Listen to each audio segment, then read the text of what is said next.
doing, Steve? Having a cracking dream about Michelle Keegan in a swimming pool and a flock of unicorns.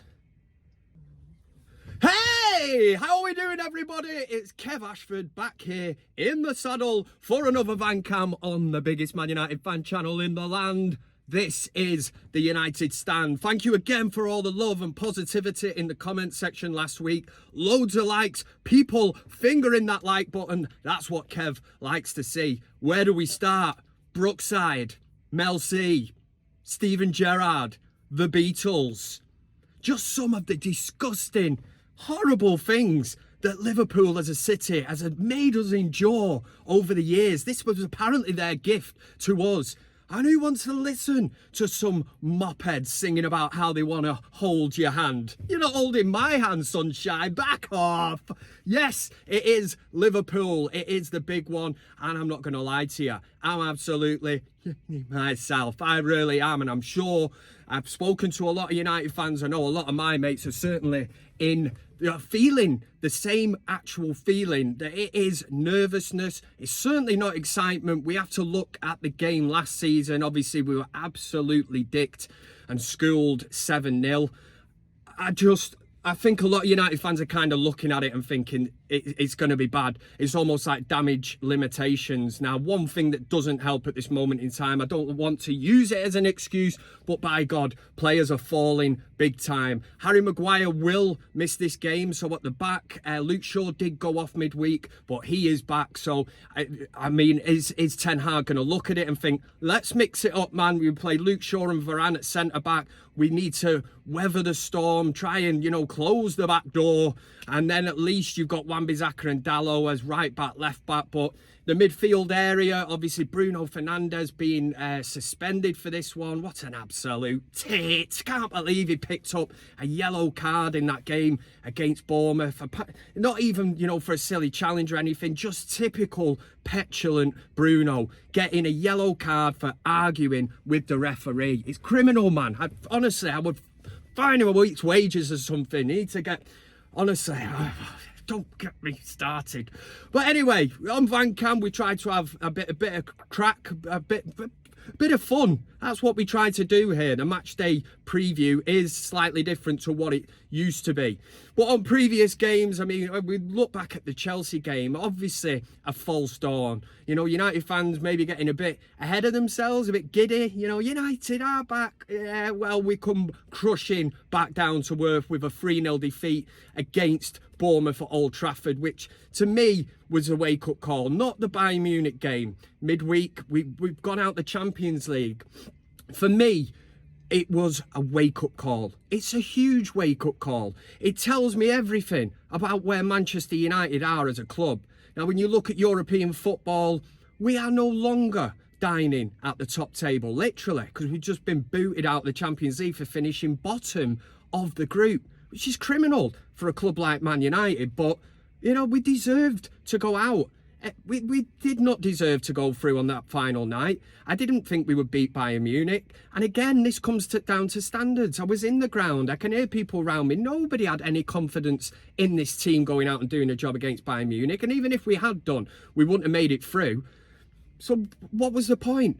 We are no longer dining at the top table in European football. You look at somebody like Manchester City. They are eating the finest of steak from San Carlo. Whereas we are pissing about, in some backstreet chippy, looking for them little bits. The little bits off the fish. You get them for free. You go in and they'll scoop them and put them in a bag. Yeah, that's Manchester United at the minute for me. It really was a huge, huge wake-up call. Last season, there is no doubt that Eric Ten Hag overachieved.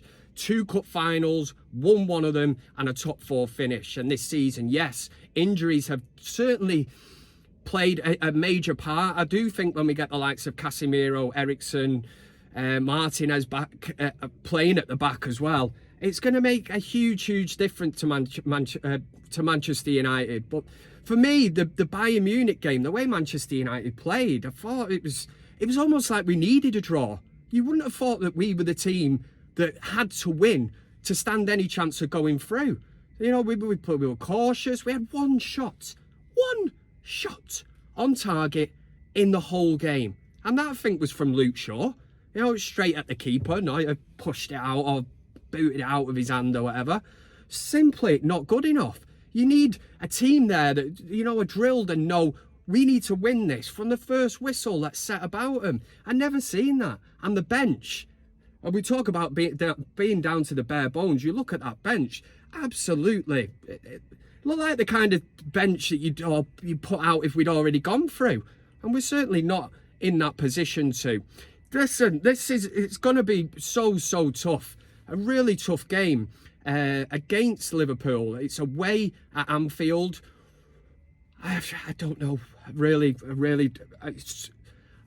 don't want to call. I'm certainly not going to make a prediction. The news is that Marcus Rashford is back. Other news: Tony Martial will miss the game. No shock. Probably a bigger shock when he is actually fit and in the team. You're like, bloody hell, Tony Martial is back. Well, we're at that stage, man. What do we do? Do we play Fred the Red? You know, do we give him a game and put him out? Oh, I don't know, but... One thing I did want to introduce to the old Van Cam this week is a little new section of the show, which is going to be called Nonsense of the Week. That was, get rid of that. That was like in a Roy Keane kind of voice. Yes, it's Nonsense of the Week. And this week, the winner goes to The Sun. The Sun newspaper, they could just be nonsense. It literally is Nonsense of the Week every week anyway. But this was because of this story about Graham Potter to Manchester United. Apparently, if Sir Jim Ratcliffe takes over Manchester United in EOS, they're going to look to Graham Potter. Yeah, that fills me with, absolute dread. How could you get excited about Graham Potter? Oh, what a great idea. Graham Potter. I'd rather have Brian Potter from Phoenix Knights or Harry Potter. At least he could cast a spell and do some wizardry this weekend to make Manchester United win. Graham Potter. It's the worst story I have ever heard in my life. And Manchester United obviously sell newspapers. So, yeah, they put 2 and 2 together. They are well off on that one. What did he do at Chelsea? You know, could he manage big egos? No. Manchester United, have we got big egos? Yes. Well, here's a great idea. Let's bring Graham Potter in and see if he can sort out these egos at United, because that is not going to happen. One thing I did want to touch on just before I actually wrap up and go was this week, Monday evening, New Century Hall. I was there.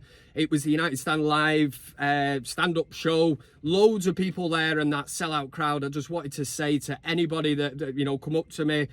We had the crack, we had great chat, spoke to so many people. Just wanted to say I was very overwhelmed. There was even some people coming up and saying, Kev, can I get a picture with you with the van outside? I was like, I didn't bring the van tonight, mate. I brought the Bentley. You know what I mean? Bentley. I'm only joking, mate. I drove the van, stood there with a can of Budweiser in my hand, having a great old drink. But back to the match in hand. It's Liverpool. It is, and it is going to be difficult.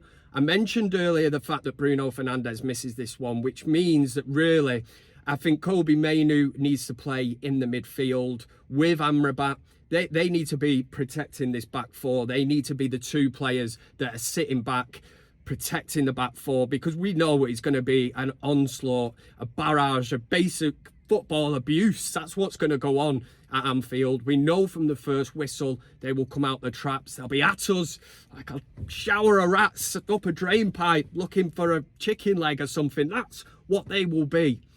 We need to be able to weather this storm early on. My fear is if the Manchester United go 1-0 down, we will just fall apart. The fans will sense blood. From Liverpool's perspective, they will have been looking at United crashing out the Champions League. They will have always, they would have made a note also of the Bournemouth result and how easily Bournemouth dismantled Manchester United at Old Trafford. So from Liverpool's point of view, they are just, it will be like David Attenborough, you know, one of them, the wildlife programmes. And at this moment in time, Man United are that gazelle, that poor little gazelle. And you always know what's going to happen. That little gazelle's running round and that lion is just like, I'm hungry. And we have to endure this race. There's a bit of, you know, to and fro. But in the end, the lion pounces on the gazelle. eats it. You know, it's brutal. And that's exactly what it was at Anfield last year. 7-0, still in the memory of me. It made me feel sick after it. I had to go on the United stand and talk about it after it. Try doing that after a 7-0 defeat. What I want from Manchester United, and I don't think I'm asking too much, is simply to compete. I know United standards are low. I don't go into this with any confidence at all. People would have been looking at this video for positivity. I cannot give it you this week. I really can't. And maybe the one little bit of positivity I could give you is the fact that Man United, you know, Sir Alex Ferguson once famously said, football, bloody hell. I'd love to be saying that after the game against Liverpool. Football is a funny old game. And maybe if Manchester United can compete, if they can win the on-field battles on the pitch, who knows? You know, we try to play counter-attacking football. We'll certainly have to try and do that at Anfield. Marcus Rashford is back. Ten Hag has confirmed that in his pre-match press conference. So I suppose that gives us a little bit of a lift. But ultimately, I think a lot of these players that I'm responsible for hyping up, you're responsible for hyping up, are simply not as good as what we think they are. And for that is where we are at the minute. But that doesn't mean for 1 minute that I am not going to be cheering the boys on. Because of course I will. I'm a Manchester United fan. And you know what's coming next? It's the big one. We show fight. We show passion. We go out there. We remember that scoreline from last year and how the players felt walking off the pitch. The fans that had to endure that inside the ground. So with that in mind, we go out there, you know, put your Brookside, your Mel C, your Steven Gerrard slipping on his ass to one side. And we go out there and we give a good account of ourselves. And for United, at the weekend against Liverpool, come on, United! Oh, yeah!